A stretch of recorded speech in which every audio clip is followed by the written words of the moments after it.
สวัสดีค่ะคุณผู้ชมคะขอต้อนรับเข้าสู่รายการ Lightning Talk กับสายสวรรค์ขยันยิ่งชุดพิเศษข้าพระบาทเพื่อร่วมน้อมรำลึกในพระมหากรุณาธิคุณหาที่สุดมิได้ของพระบาทสมเด็จพระปรมินทรมหาภูมิพลอดุลยเดชรัชกาลที่ 9 พระผู้เสด็จสู่สวรรคาลัยนะคะพระองค์ท่านนับตั้งแต่ทรงครองสิริราชสมบัติยาวนาน70 ปีทรงงานอย่างหนักในแทบทุกพระราชกรณียกิจทุกด้านนะคะโดยเฉพาะอย่างยิ่งในเรื่องของการเมืองการปกครองด้านการทหารความมั่นคงนี่คือสิ่งที่เป็นพระมหากรุณาธิคุณหาที่สุดมิได้ที่รายการของเราจะพูดคุยเพื่อน้อมรำลึกถึงพระองค์ท่านในด้านนี้โดยข้าพระบาทที่จะมาถ่ายทอดเรื่องราวอันทรงคุณค่าในวันนี้นะคะท่านได้มีโอกาสถวายการรับใช้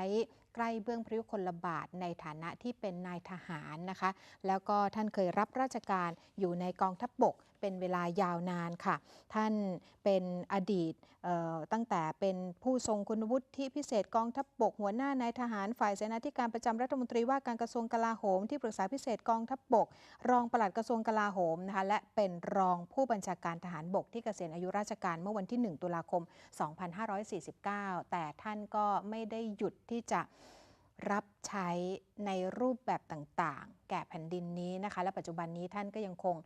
เป็นผู้ทรงคุณวุฒิที่ดูแลการขับเคลื่อนการปฏิรูปประเทศในฐานะสมาชิกสภาขับเคลื่อนการปฏิรูปประเทศหรือว่าสปท.ด้วยนะคะวันนี้ท่านจะมาถ่ายทอดเรื่องราวอันทรงคุณค่าที่เป็นพระราชกรณียกิจของในหลวงรัชกาลที่ 9 ด้านการทหารพลเอกวิชิต ยาทิพย์ค่ะสวัสดีค่ะสวัสดีครับต้องกราบขอบพระคุณมากๆนะคะที่สละเวลามาถ่ายทอดเรื่องราวอันทรงคุณค่าให้คนรุ่นหลังนะยินคะดีเลยครับยินดีถ้าพูดถึงเรื่องของการทหารโดยตรง การที่ดำรงพระราชอิสริยยศเป็นพระมหากษัตริย์ของไทยย่อมหมายถึงการเป็นจอมทัพด้วยใช่ไหมคะถูกต้องครับค่ะทหารทุกคนก็จะต้องเหมือนกับอยู่ใต้ร่มพระบารมี และถ้าพูดตรงๆก็คือเหมือนกับเป็นนายสูงสุดอย่างนั้นหรือเปล่าคะท่านพิชิตคะเป็นเนื้อเกล้าเนื้อกระหม่อมเราแหละฮะเป็นสูงสุดจอมทัพสูงสุดของเราของพวกเราฮะค่ะถ้าอยากจะให้ย้อนไปตั้งแต่สมัยที่เป็นนักเรียนในร้อยนั่นก็คือครั้งแรกในการที่จะประวารณาตัวในการรับใช้ชาติเป็นทหารมีแรงบันดาลใจมาจากในหลวงรัชกาลที่ 9 อย่างไรไหมคะที่ทำให้ท่านเลือกเส้นทางเดินชีวิตแบบนี้ในช่วงนั้นช่วงเป็นเด็กนะฮะเราก็คงจะอายุยังน้อยอยู่ก็คงยังไม่ได้มองถึงจุดนั้นนะฮะจนกระทั่งเข้ามาเป็นนักเรียนเตรียมทหารแล้วก็มาเป็นนักเรียนในร้อยพระจุลจอมเกล้าเริ่มที่จะรับทราบอะไรแตรงต่างๆนะฮะว่าพระองค์ท่านมีคุณูปการอย่างใหญ่หลวงต่อชาติบ้านเมืองนี้เป็นนักเรียนร้อยชั้นปีที่1ถึงชั้นปีที่5นี้ก็เริ่มเข้าถวายงานเริ่มเข้ามาร่วมพิธีสวนสนามสาบันธงสวนสนามรักษาพระองค์เริ่มแล้วนะฮะในตอนนั้นแล้วก็สำคัญที่สุดในชีวิตที่นักเรียนในร้อยทุกคนรอคอยอยู่ก็คือการเข้ารับพระราชทานกระบี่และปริญญาบัตรในวันที่จบการศึกษาชั้นปีที่5อย่างสมบูรณ์อันนี้เป็นวันที่ผมคิดว่าเราประทับใจที่ได้ใกล้ชิดเบื้องยุคลบาทได้รับกระบี่และปริญญาบัตรจากพระองค์ท่านเสมือนหนึ่งว่าพระองค์ท่านประทานกระบี่ให้เราไปทำงานอย่างเต็มที่อันนี้เป็นความรู้สึกที่จะต้องแบกรับภาระอันนี้เพื่อชาติเพื่อบ้านเมืองฮะผมคิดว่านายทหารที่จบจากโรงเรียนในร้อยในเรืออากาศทุกคนคงมีความรู้สึกเช่นเดียวกันกับผมค่ะสำหรับท่านพลเอกวิชิต ยาทิพย์ก็เป็นนักเรียนในร้อยพระจุลจอมเกล้ารุ่น20รุ่นที่20แต่ว่าเป็นนักเรียนเตรียมทหารรุ่นที่9รุ่นที่9ครับในบรรยากาศเวลาที่รับพระราชทานกระบี่และรับพระราชทานปริญญาบัตรก่อนหน้าที่จะถึงวันที่เป็นปีของเราอะค่ะท่านคะรุ่นพี่เนี่ยได้ถ่ายทอดบรรยากาศหรือความขลังหรือว่าความตื่นเต้นในวันนั้นกว่าจะมาถึงปีที่เราได้รับยังไงบ้างคะมันมีความรู้สึกที่เราเฝ้ารอคอยที่จะถึงวันนั้นแล้วก็ดูรุ่นพี่แต่ละรุ่นที่เขารับมาตั้งแต่เราอยู่ปี1จนกระทั่งถึงปี5ปีสุดท้าย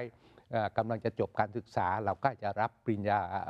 แล้วนะอะไรอย่างนี้มันเป็นความรู้สึกที่ตื่นเต้นนะฮะอย่างมากนะฮะแล้วก็ประทับใจที่ได้พอรับกระบี่ต่อหน้าพระพักตร์นี่คุณหนิงเชื่อไหมครับบางทีเขาสั่งนักหนาว่าห้ามสบพระเนตรพระองค์ท่านนะถ้าสบพระเนตรแล้วจะประหม่า ก็เราก็ต้องมองที่ตรงแค่ตรง ระดับพระอุระ พระอุระท่านเท่านั้น ระดับอก ห้ามมองศพพระเนตรโดยเด็ดขาดนะ แล้วจริง ๆ เป็นไงคะ ก็เราไม่พยายามที่จะประสบพระเนตรท่านนะฮะ เดี๋ยวจะตื่นเต้น ดี๋ยวจะ ใช่ไหมคะ ตื่นเต้นนะฮะ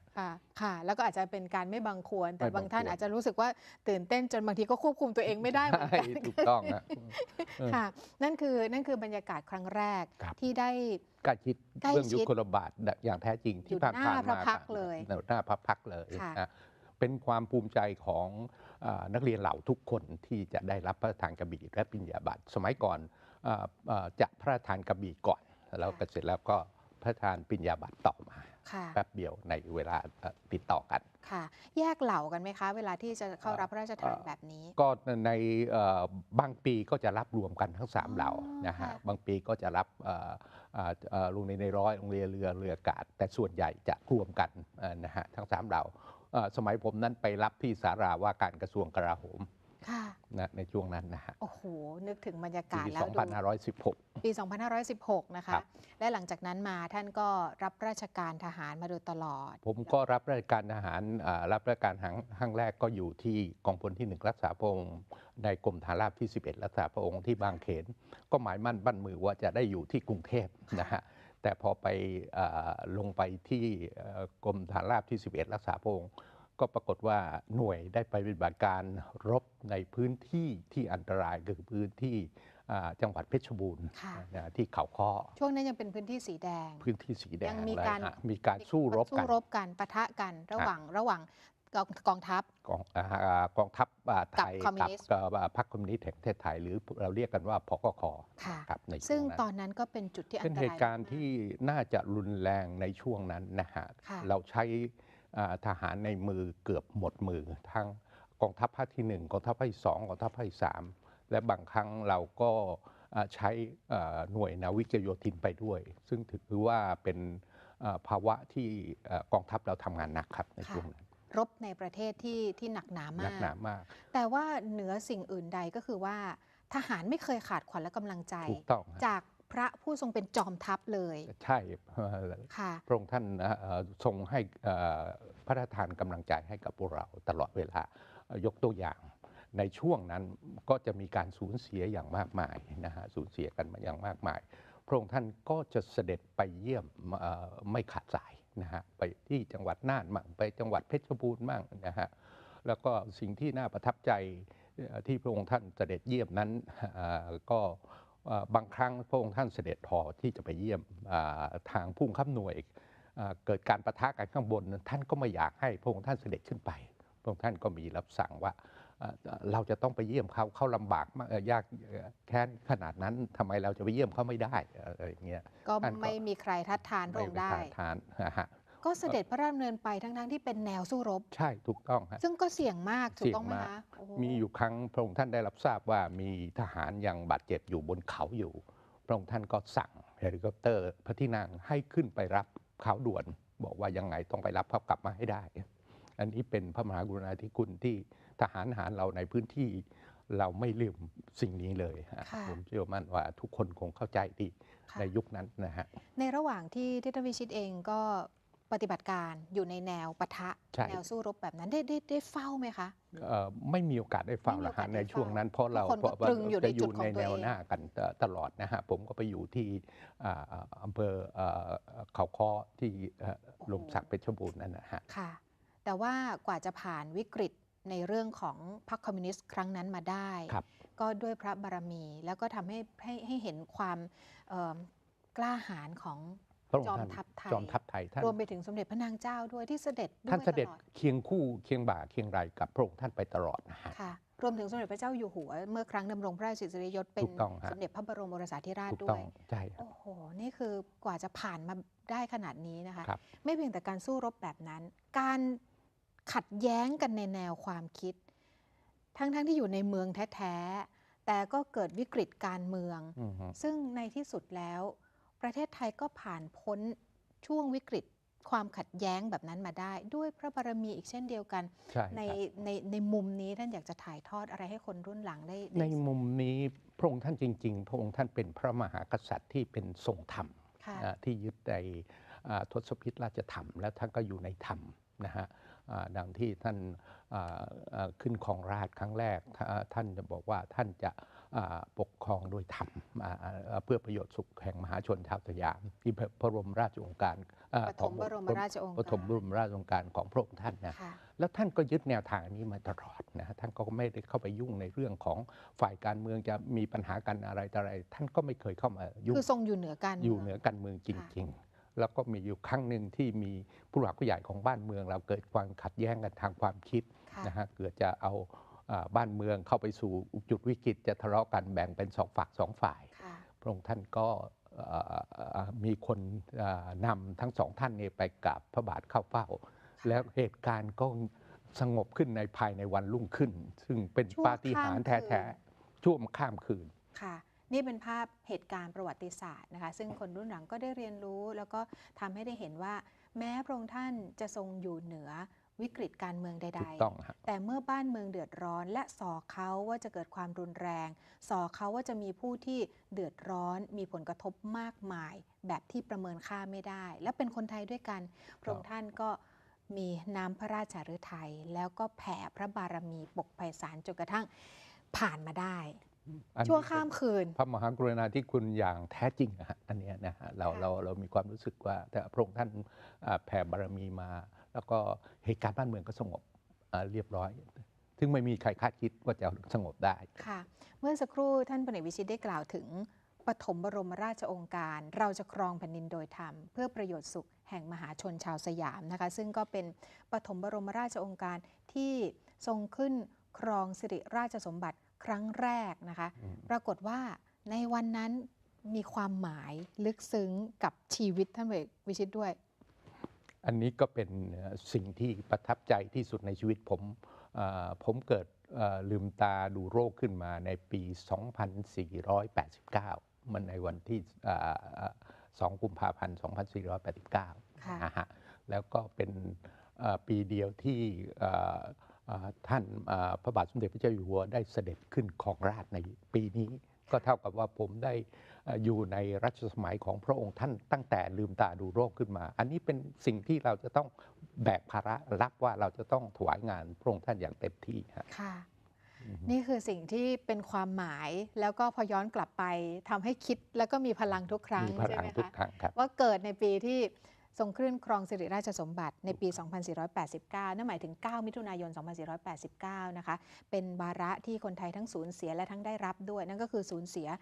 ในหลวงรัชกาลที่ 8 แล้วก็รัชกาลที่ 9 ก็เสด็จขึ้นครองราชย์ต่อจากนั้นให้หลังอีกหลายปีถึงได้มีพระราชพิธีพระบรมราชาภิเษกนะคะแต่ว่า 2489 สำคัญเพราะว่าพลเอกวิชิตเกิดปีนั้น ดังนั้นจึงมีแรงบันดาลใจว่าเป็นคนที่เกิดในแผ่นดินรัชกาลที่ 9 โดยแท้จริงนอกจากเรื่องของความหมายความสำคัญในวันเกิดในปีเกิดนะคะแล้วก็การรับราชการทหารแล้วเนี่ยจริงๆมีเกร็ดความรู้อีกมากมายที่อยากให้ท่านพลเอกวิชิตได้เล่าให้คนรุ่นหลังฟังโดยเฉพาะในบรรดาทหารหารทั้งหลายแหล่เนี่ยนะคะนอกจากจะรับพระราชทานกระบี่แล้วยังมีพระราชพิธีหรือพิธีต่างๆที่เกี่ยวเนื่องกับทหารและได้เฝ้าพระองค์ท่านหลายต่อหลายอย่างเหลือเกินเช่นอะไรบ้างคะจริงๆแล้วไม่ใช่ผมคนเดียวนะฮะอดีตผู้บัญชาทุกท่านที่อยู่ในกองทัพและเกษียณมารุ่นพี่ๆผมทุกคนเนี่ยที่เกษียณมาอดีตผู้บัญชาการทหารบกผู้บัญชาการเหล่าทัพทุกคนก็ได้ถวายงานโดยใกล้ชิดมาโดยตลอดสำหรับผมเองนั้นก็เป็นนายทหารคนหนึ่งที่ไม่ถือว่าใกล้ชิดท่านก็ได้เป็นทหารรักษาพระองค์คืออยู่กรมทหารราบที่ 11 รักษาพระองค์อยู่สังกัดกองพลที่ 1 รักษาพระองค์ก็เป็นทหารรักษาพระองค์ทหารรักษาพระองค์มีบทบาทหน้าที่แตกต่างจากทหารเหล่าอื่นๆหรือหน่วยอื่นๆยังไงมีลักษณะก็คือทหารรักษาพระองค์ก็ในกรมทหารราบที่ 1 มหาดเล็กรักษาพระองค์ก็จะเป็นทหารรักษาพระองค์ที่ถวายงานใกล้ชิดทุกพระองค์นะฮะไม่ใช่เฉพาะพระบาทสมเด็จพระเจ้าอยู่หัวทุกพระองค์ถวายงานโดยใกล้ชิดอารักขาโดยใกล้ชิดพระมหากษัตริย์ พระราชินีและก็พระบรมวงศานุวงศ์อันนี้คือบทบาทภารกิจหลักของทหารรักษาพระองค์ทหารรักษาพระองค์ความมุ่งหมายที่เขาตั้งทหารรักษาพระองค์เพื่อถวายงานแต่จะใกล้ชิดมากน้อยขนาดไหนก็สุดแท้แต่จังหวะเวลาและก็บทบาทหน้าที่ที่ได้เราจะมีทหารรักษาพระองค์แล้วนอกจากนั้นเราก็จะมีกรมราชองครักษ์ ที่ดูแลใกล้ชิดพระองค์ท่านเลย อันนี้อีกชั้นหนึ่ง อีกชั้นหนึ่งแล้วก็มีราชองครักษ์เวรราชองครักษ์ประจำที่เขาดูใกล้ชิดพระองค์ท่านมากอยู่แล้วนะฮะ ค่ะ ก็เป็นชั้นๆไป ชั้นไปฮะ ค่ะ แต่ทุกคนก็โดย พระ มี มหาก จ รุ ง ณา รัก ธิ ภัก คุณที่สุด จงรักภักดีต่อพระองค์ท่านทั้งสิ้นนะครับ ค่ะค่ะเวลาที่รับราชการแล้วคุณก็เห็นมีพระราชพิธีต่างๆ ที่เกี่ยวเนื่องกับสถาบันพระมหากษัตริย์ อย่างเช่นพิธีสวนสนา อ๋อครับ ม ครับ หรือว่าการรับพระราชทานธงชัย อืม เฉลิมพลหรือต่างๆ มีเกร็ดความรู้ที่อยากจะให้คนรุ่นหลังได้ทราบไหมคะว่าความหมายของพระราชพิธีเหล่านี้สำคัญต่อทหารยังไง ก็อันแรกพระราชพิธีพระราชทานธงชัยเฉลิมพลธงชัยเฉลิมพลนี่เราถือว่าหน่วยทหารทุกหน่วยจะต้องมีธงชัยเฉลิมพลนะฮะก็ถือว่าเป็นมิ่งเป็นขวัญของกองทหารนั้นนะในทุกกองทหารระดับกองพันเนี่ยจะต้องมีธงชัยเฉลิมพลนะฮะเพราะฉะนั้นพระเจ้าอยู่หัวจะเสด็จพระราชทานธงชัยเฉลิมพลแก่กองพันต่างๆ ที่จัดตั้งขึ้นใหม่ขึ้นมาเนี่ยจะต้องได้รับธงชัยเฉลิมพลนะฮะแล้วธงนี้ก็จะเป็นสิ่งศักดิ์สิทธิ์และมีคุณค่าสำหรับทหารทุกคนนะฮะ เห็นว่าธงชัยเฉลิมพลเนี่ยเป็นสิ่งที่ต้องรักษาและพิทักษ์ไว้ยิ่งชีวิตเลย คือต้องเคารพต้องสักการะเสมือนเป็นตัวแทนพระองค์ท่านอย่างนั้นเลยใช่ไหมคะ ถูกต้อง เช่นอะไรบ้างคะระเบียบวิธี ในห้องโดยปกติจะไว้ที่ห้องที่ผู้บังคับกองพันอยู่ต้องรักษาธงอยู่ข้างหน้าข้างหลังหรือข้างๆผู้บังคับกองพันอยู่เลยนะฮะและก็เราจะไม่ค่อยยอมให้ทางใครเข้าไปในห้องนี้นะฮะส่วนใหญ่ก็จะรักษาไว้ยิ่งอยู่ในพื้นที่การรบเราก็จะเอาธงชัยเฉลิมพลนำออกไปด้วยนะฮะในบางครั้งเนี่ยนะและบนยอดธงชัยเฉลิมพลคุณหญิงเห็นไหมฮะอันนั้นสำคัญเป็นพระยอดธงที่พระองค์ท่านบรรจุไว้ขันไว้บรรจุไว้ในช่วงที่จะพระราชทานเป็นพระยอดธงที่อยู่ตรงนั้นแล้วที่มีบรรจุเส้นพระเจ้าอะไรต่างๆเส้นพระเกศาอะไรแบบนั้นด้วยใช่ไหมคะมีความสำคัญยิ่งต่อหน่วยทหารทุกหน่วยที่มีธงชัยเฉลิมพลโอ้โหคือฟังแล้วขลังมากๆเลยนะนี่เป็นเรื่องราวที่เป็นพระราชพิธีที่ทรงเห็นความสำคัญของการสร้างขวัญและกำลังใจเหล่าทหารทุกหน่วยดังนั้นธงชัยเฉลิมพลจึงเหมือนเป็นขวัญและกำลังใจแทนพระองค์ท่านประจำเหล่านั้นๆหน่วยนั้นๆอย่างนั้นนะคะนอกจากนี้เห็นอีกพระราชพิธีหนึ่งที่สมัยก่อนเราก็จะตั้งตาดูตั้งตารอเวลาที่ใกล้ถึงวันเฉลิมพระชนมพรรษาวันที่5ธันวาคมของทุกปีบางครั้งเนี่ยก็จะเป็นวันที่3บ้างวันที่4หรือตรงกับวันที่5บ้างก็มีพัฒนาการสุดแท้แต่จะโปรดว่าจะเสด็จเมื่อใดนั่นก็คือทรงตรวจพลสวนสนามอันนี้เป็นยังไงบ้างคะอันนี้เป็นพระราชพิธีตรวจพลสวนสนาม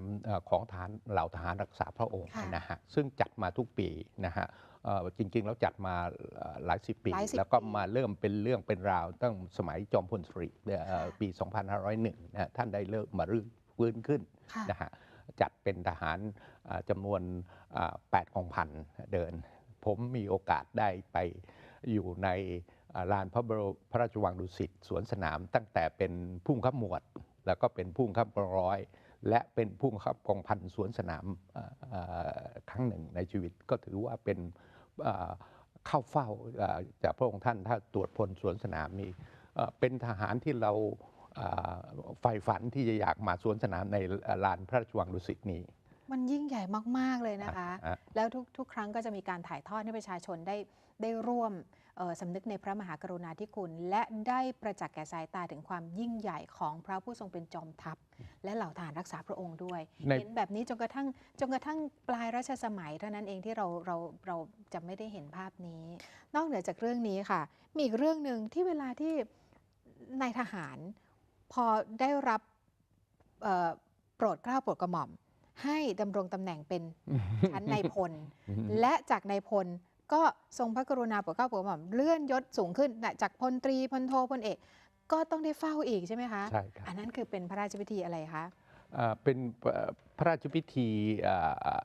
เขาเรียกนายทหารชั้นนายพลเนี่ยเป็นความใฝ่ฝันของนายทหารที่จบจากโรงเรียนในเรืออากาศที่จะได้เข้าในพระราชพิธีนี้คือถ้ารับพระราชทานยศสูงขึ้นเป็นชั้นนายพลก็จะได้เข้ารับพระราชทานแตะบ่าจากองค์พระบาทสมเด็จพระเจ้าอยู่หัวทุกครั้ง ก็เป็นเอิญผมโชคดีได้มีโอกาสได้เข้ารับพระราชทานแตะบ่าตั้งแต่ยศพลตรีครั้งหนึ่งพลโทอีกครั้งหนึ่งแล้วก็พลเอกอีกครั้งหนึ่งโอ้โหแล้วก็เป็นพระมหากรุณาธิคุณที่ต้องเป็นเรื่องส่วนตัวนิดหนึ่งเบิร์นภรรยาผมก็ได้รับพระราชทานแตะบ่าในยศพลตรีหญิงอีกครั้งหนึ่งก็เป็นท่านพลตรีหญิงจุไรพัฒน์ใช่ค่ะใช่ครับภรรยาของท่านพลเอกวิชิตยาทิพย์นะคะรับราชการเป็นนายทหารระดับสูงทั้งคู่นะคะและได้เข้าเฝ้ารับพระราชทานแตะบ่าทั้งสองท่านเลย ถือว่าเป็นเกียรติยศของวงตระกูลมากๆเลยนะก็เป็นเรื่องราวที่เล่าขานที่นายทหารทั้งหมดที่จบมาเนี่ยเราเป็นนายทหารชั้นในพลนี่เราก็จะใฝ่ฝันตรงนี้ที่จะได้รับพระราชทานแตะบ่าแล้วก็เป็นเหมือนพระองค์ท่านบอกว่าภาระหน้าที่ของเธอจะต้องมากขึ้นนะแตะบ่าให้เราอย่างเงี้ยเราต้องสำนึกตรงนี้ตรงจุดนี้ให้ได้ว่าเรามีภาระหน้าที่เพิ่มขึ้นที่จะต้องทำถวายงานให้ท่านให้อย่างเต็มที่แล้วพระหัตถ์ที่แตะบ่าเคยใช้คาถาจอมทัพค่ะบางท่านเล่าให้ฟังบอกว่านับตั้งแต่วันที่ได้รับพระราชทานแตะบ่าจนถึงวันนี้ผ่านมาเป็น10 ปียังรู้สึกถึงแรงกดที่พระราชทานอยู่เลยว่าบ่าเธอต้องหนักขึ้นนะ เพราะว่านี่คือภาระหน้าที่ไม่ใช่แค่เกียรติยศท่านมีความรู้สึกอย่างนั้นด้วยไหมคะแล้วพระคาถาเนี่ยก็จะมีน้ำหนักแต่พระองค์ก็จะแตะบ่า100 คน200 คน300 คนก็จะต้องแตะด้วยน้ำหนักที่เสมอกันเป็นแล้วพระอริยบทของพระองค์ท่านจะนิ่งมากทุกครั้งผมเอารูปที่รับพระราชทานตอนพลตรีและพลโทพลเอกเนี่ยมาดูพระพักท่านพระหัตถ์ท่านแล้วก็พระบาทท่านนั้นจะอยู่ที่เดียวไม่ขยับขยื่นเลยนี่อันนี้เป็นความมานะอดทนของพระองค์ท่านอย่างแท้จริงฮะอันนี้ผมว่าค่ะแล้วก็เป็นที่ประจักษ์กันดีว่าพระองค์ท่านมีสมาธิสูงมากเลยครับเวลาที่ทรงงานแบบนี้ที่จะทรงนิ่งแบบนี้เป็นเพราะทรงปฏิบัติธรรมด้วยแล้วก็มีสมาธิสูงจริงๆนะคะนี่เป็นเรื่องราวเกร็ดความรู้ที่เราได้จากนายทหารระดับสูงแล้วก็เชื่อเหลือเกินว่าท่านสามารถเล่าแทนนายทหารทุกๆคนใต้ร่มพระบารมีของในหลวงรัชกาลที่ 9 ได้คงไม่ได้รู้สึกแตกต่างกันถึงความภูมิใจในการรับใช้ชาติรับใช้แผ่นดินและรับใช้สถาบันพระมหากษัตริย์นะคะพักกันสักครู่ช่วงหน้ามาฟังพลเอกวิชิตทิ้งท้ายให้คนรุ่นหลังว่าจะเดิมเนินรอยตามเบื้องพระยุคลบาทอย่างไรค่ะ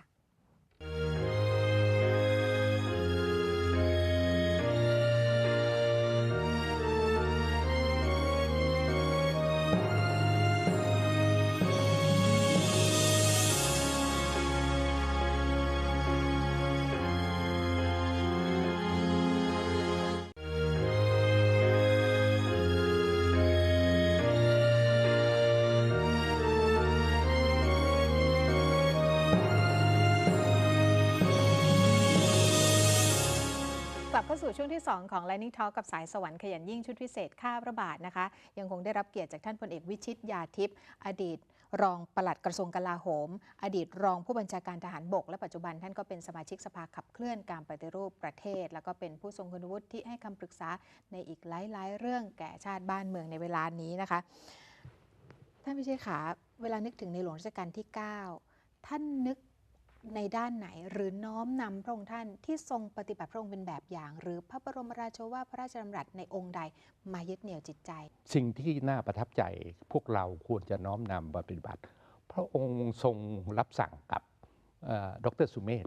บอกว่าถ้าใครเขามาถามฉันให้เขาบอกว่าฉันเป็นข้าราชการ